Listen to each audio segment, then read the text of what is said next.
Você está prestes a entrar em um lugar onde o tempo parou. Uma cidade congelada pelo medo, tomada por uma radiação invisível. Mas não saia do vídeo, porque o que acontece lá hoje vai te chocar de verdade. E no final, existe um segredo, bizarro, quase inacreditável, que ninguém te contou. Era uma cidade planejada, moderna, vibrante, com escolas de excelência, hospitais funcionando em pleno vapor, clubes esportivos, cinemas, um parque de diversões novinho em folha que estava prestes a ser inaugurado no feriado de 1º de maio. Pripyat era o orgulho soviético, a vitrine do que a URSS poderia oferecer para o futuro. Ali moravam cientistas, engenheiros, operários e suas famílias, todos vivendo o que parecia ser uma utopia comunista tecnológica. E no coração dessa cidade, a usina nuclear de Chernobyl. Mas o que começou como símbolo de progresso virou, literalmente, uma bomba-relógio.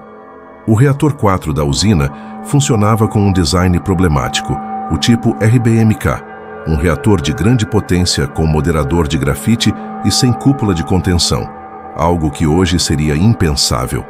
Nessa madrugada de abril de 1986, engenheiros tentavam simular uma queda de energia para testar se o reator conseguiria manter os sistemas de resfriamento.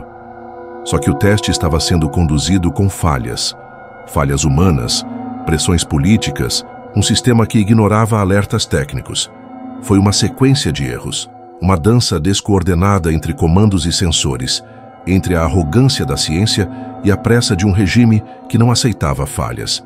Às 1h23 da manhã, o reator 4 sofreu uma explosão tão intensa que o teto de 1000 toneladas foi arremessado. O núcleo do reator se abriu, expelindo grafite incandescente, vapor pressurizado e uma nuvem de partículas mortais. A radiação liberada foi 400 vezes maior do que a bomba de Hiroshima. E naquele instante, o mundo mudou. Um brilho azul no céu causado pelo efeito Cherenkov foi visto por toda a região. Lindo, fascinante e completamente letal. Bombeiros correram para conter o fogo, sem saber que estavam entrando num inferno invisível. Muitos usaram apenas uniformes comuns. Alguns seguraram pedaços de grafite com as mãos. Em questão de horas, os primeiros sintomas apareceram: tontura, vômitos, queimaduras internas. Eles estavam morrendo de dentro para fora.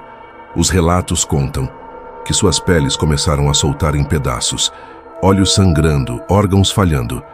Os que sobreviveram alguns dias foram enterrados em caixões lacrados, cobertos por concreto e chumbo, porque seus corpos ainda eram perigosos. E o mais assustador, a população de Pripyat não foi avisada. Por quase 2 dias, as pessoas viveram normalmente. Crianças brincando na praça, mães preparando o almoço, jovens ensaiando para o desfile do feriado. Tudo sob uma chuva radioativa. Somente depois de 36 horas veio a evacuação. Um aviso seco, direto, nos alto-falantes. Levem apenas o essencial. Vocês voltarão em 3 dias. Mas ninguém voltou. A cidade foi deixada para trás, intacta, paralisada no tempo. Livros abertos sobre as carteiras, bonecas nos cantos dos quartos, xícaras ainda com restos de chá sobre a mesa. Pripyat virou um santuário do abandono.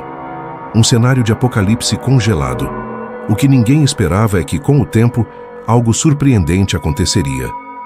Onde os humanos desapareceram, a natureza começou a tomar o espaço de volta. Árvores romperam o asfalto. Raízes invadiram casas, trepadeiras cobriram os prédios. A floresta, silenciosa e impiedosa, engoliu a cidade. E com ela vieram os animais. Lobos, raposas, cervos, javalis, ursos, linces e até cavalos selvagens. Espécies que estavam desaparecendo voltaram a habitar a zona de exclusão. Parecia um renascimento selvagem. Cientistas ficaram intrigados. Como animais podiam viver em um dos lugares mais contaminados do planeta? Pesquisadores começaram a monitorar a vida na região, e foi aí que as bizarrices começaram a aparecer. Alguns sapos, por exemplo, passaram a nascer com pele negra, uma mutação ligada à presença de melanina capaz de proteger contra a radiação. Pássaros desenvolveram mecanismos de defesa celular, com enzimas capazes de lidar com o estresse. oxidativo causado pela exposição. Lobos com alterações genéticas em genes de reparo de DNA. É como se a evolução estivesse fazendo um ajuste fino, acelerando a adaptação para sobreviver ao caos invisível da radiação. E não para por aí. Uma população de cães selvagens, descendentes diretos dos animais deixados pelos moradores, também evoluiu de maneira singular. Estudos mostram que esses cães possuem genes associados à resistência imunológica e ao reparo celular. Vivem entre os escombros, sem proteção, bebendo da água local, se alimentando do que encontram. E o mais curioso, muitos desses cães vivem por anos aparentemente saudáveis. Nenhuma mutação grotesca, nenhuma deformidade evidente. Apenas uma nova geração nascida em meio à radioatividade. Mas nem tudo são flores mutantes. A radiação ainda é real, muito real. Existem pontos onde a contaminação no solo é tão intensa que basta alguns minutos para absorver uma dose perigosa. Um simples tronco pode conter plutônio. Uma folha caída, partículas de estrôncio e o mais traiçoeiro, você não vê, não sente, não percebe. Mas ela está ali, corroendo lentamente tudo que toca. Ainda assim, o turismo aumentou. Guias levam visitantes para explorar Pripyat. Grupos curiosos visitam escolas, hospitais, o lendário parque de diversões e o Bosque Vermelho, onde as árvores ficaram tingidas de vermelho por causa da radiação intensa. E mesmo com equipamentos de proteção, dosímetros e rotas traçadas, o medo é palpável. É como andar sobre vidro fino, esperando que algo invisível quebre a linha entre o seguro e o fatal. E acredite se quiser, algumas pessoas voltaram a morar na zona de exclusão. São os chamados auto-reassentados, idosos que preferiram morrer em suas casas do que viver longe. Cultivam suas hortas, bebem água de poços locais e continuam vivos. Sem tratamentos médicos, sem hospitais, apenas vivendo. Alguns com mais de 80 anos, saudáveis, lúcidos. Cientistas ainda tentam entender como isso é possível. Imunidade rara? Subestimamos os efeitos da radiação? Ninguém sabe ao certo. Durante a guerra entre Rússia e Ucrânia em 2022, a zona foi novamente ocupada. Tropas russas cavaram trincheiras em áreas altamente contaminadas. Muitos soldados relataram sintomas de exposição após deixarem o local. Não houve explosão. Não. Houve nova falha, mas ficou claro. Chernobyl ainda é viva, ainda é perigosa, ainda guarda segredos. Hoje o reator está coberto por uma gigantesca estrutura de aço chamada de novo sarcófago. Foi finalizada em 2016 e projetada para conter os materiais radioativos por pelo menos 100 anos. Dentro dela, robôs trabalham para desmantelar o reator pedaço por pedaço. Mas mesmo com toda essa tecnologia, existe sempre o risco de algo dar errado. Qualquer falha pode liberar novamente partículas no ambiente. Um erro, um descuido, e o passado pode se repetir. Chernobyl se transformou em um laboratório vivo.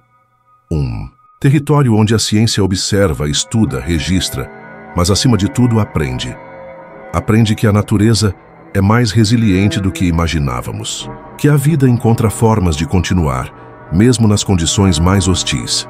Que não entendemos totalmente os limites da biologia.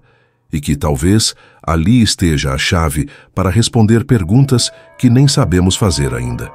E por mais que o tempo passe, por mais que o mato cresça, por mais que os prédios desabem, há algo em Chernobyl que permanece. Uma espécie de energia estranha, como se as memórias da tragédia estivessem impregnadas nas paredes, nas ruas, nos objetos deixados para trás. Você sente ao andar por lá um peso, um sussurro, como se a cidade estivesse viva à espera, não de pessoas, mas de respostas.